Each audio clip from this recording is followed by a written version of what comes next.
good morning or evening. I still get confused as fuck over time zones. Anyways, this particular story is a rather long one, hence why I'll be splitting it up into segments. Due to that, each segment will focus on a particular time period from before. This first part takes place around the time I left YouTube in July of last year. Regardless, sit back, relax if applicable, and listen. For those of you not aware, I am currently serving as active duty under the United States Navy. Why, exactly? Due to going to high school in the populous state that is Texas. The way it worked then is if you are not in the top 10% of your graduating class, you're basically forced to take out student loans if you even want to dream about college. As you can assume, I wasn't part of that top 10%. I'm well aware that school isn't exactly a measurement of intelligence, but unfortunately I wasn't deemed good enough at school to have a decent college come knocking at my door. I'm not calling myself an idiot or some sort of misunderstood genius here. I'm just saying that when it came to in-state colleges, I didn't have enough. Back then my options were fairly simple: be in debt for a very long time just to continue with my education, try to find a job without a college degree, or serve some time in the military and come out with a GI Bill to put me through college and various other benefits.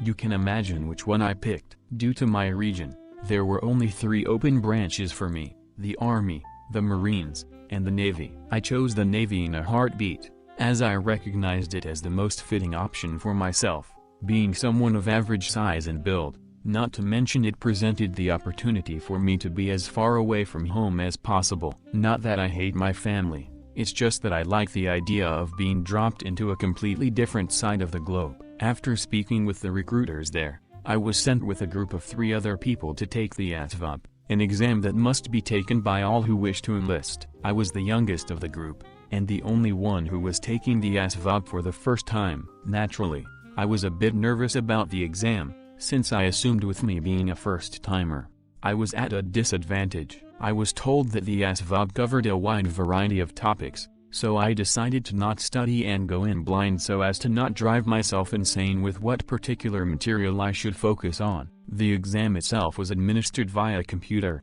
and just like I was told, it covered a variety of topics. To my surprise, what was contained in the ASVAB was material I was learning or had learned in high school: science, mechanics, electronics, you name it. That put some ease on me, but I still answered to the best of my ability, and then left for the waiting room for everyone else in my group to finish. An hour or 2 later, the results were given to us. To my surprise, I was the only one out of my group who passed, and with a rather high score at that. If you actually give a shit, the highest possible score you can earn on the ASVAB is a 99. I scored an 88. On the way back home, everyone else in my group was pestering me with questions, almost as if I found some magic loophole in taking the exam. Even after I admitted to not having studied for the exam, they still thought I had a secret I wasn't revealing, which I still find a bit funny to this day. Fast forward a few months later, directly after high school graduation,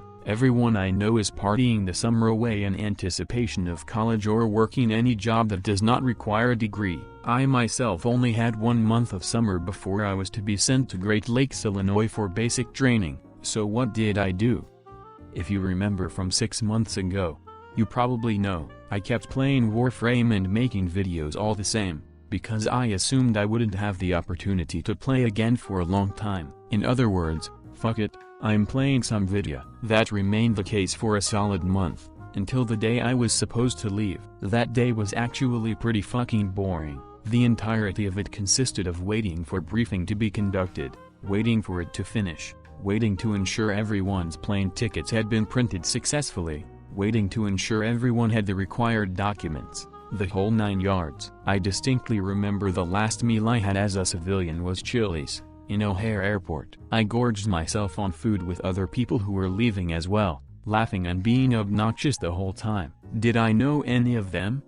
No. In the moment, it really didn't matter, because we all knew where we were going. After reaching the meeting point at the airport, we were ordered onto a bus. We were screamed as to not speak to one another or move. We each had our belongings placed on our lap, which did little to protect us from the extreme air conditioning that was on the bus. The ride to Great Lakes was a bit over an hour long. Upon arriving at the processing facility, we were ordered to exit the bus, run inside, and line up. The first thing we were told to do was call home, as we would not be doing so again for another 4 weeks. Due to it being the ass crack of dawn, my attempts to call home were sent to voicemail. After being forced to hand over all phones and other electronic devices, we were split off and sent further into the building.